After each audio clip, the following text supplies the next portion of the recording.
गिबि गिबि खुलुमबाय।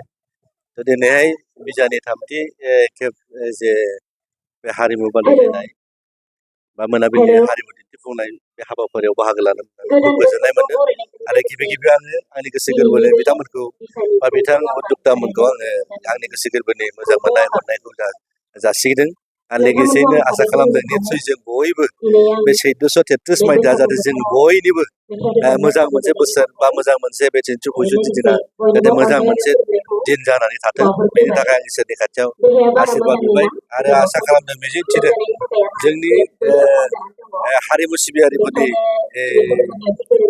माखासे कन्डिसनफोरखौ नुयोबा खुब गोसोआव गाबखांनाय मोनो। बिराद दुखु जारला खस्थ'नि गेजेरजोंबाबो जोंनि माहारिया बा जोंनि हारिया हारिमुखौ सिबिनो दिनैसिमबो दासिमबो बावाखै खुब गोजोननाय मोनो। बाख्नायथाव बिथांमोननि जे नाजानाय बे नाजानायजोंनो जोंनि हारिमुवा दिनै बिश्व दरबाराव जों सिनायथिनाय महर मोनबाय। थांनाय जे बागुरुम्बा दोहौ बेखौ सारा दुनियानि सारा वर्ल्डनि मानसिया दिनै बर' माहारियादि बेबायदि मोसानो रोंगौ दामनो रोंगौ खननो रोंगौ बे मोगथां महर मोननाय मोनसे गोजांस्रिवथाव मोनसे जोङो बाख्नायथाव माने बाख्नायनानै फोजोबनो हाथावै बायदि जों नुदों।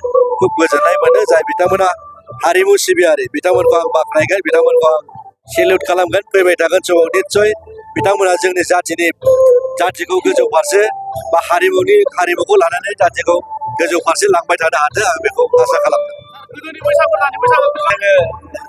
जोङो बैसागु हिसाबै मालाबा जोङो बे जानाय लोंनायखौ बांद्राय खालामनो नागिरो बेखौ आं गोसो गोरबोनिफ्राय खावलायगोन। जोङो मोसानायनि नामाव हारिमुखौ सिबिनायनि नामाव जों जाहाथे आयेन आब्रुथिखौ आखायाव लाया बेनि थाखाय आं गोसो गोरबोनिफ्राय खावलायगोन। समाजखौ सिबिनायनि नामाव जाथिखौ सिबिनांगौनि नामाव जों जाहाथे बयबो जयैनो खौसेथियै जोङो लोंनाय जानायखौ दोनथ'नानैबाबो जोङो हारिमुखौ सिबिनो जों बयबो ओंखारबोनांगौ आरो जोङो समाजखौ दानायाव जों बयबो हेफाजाब होनांगौ।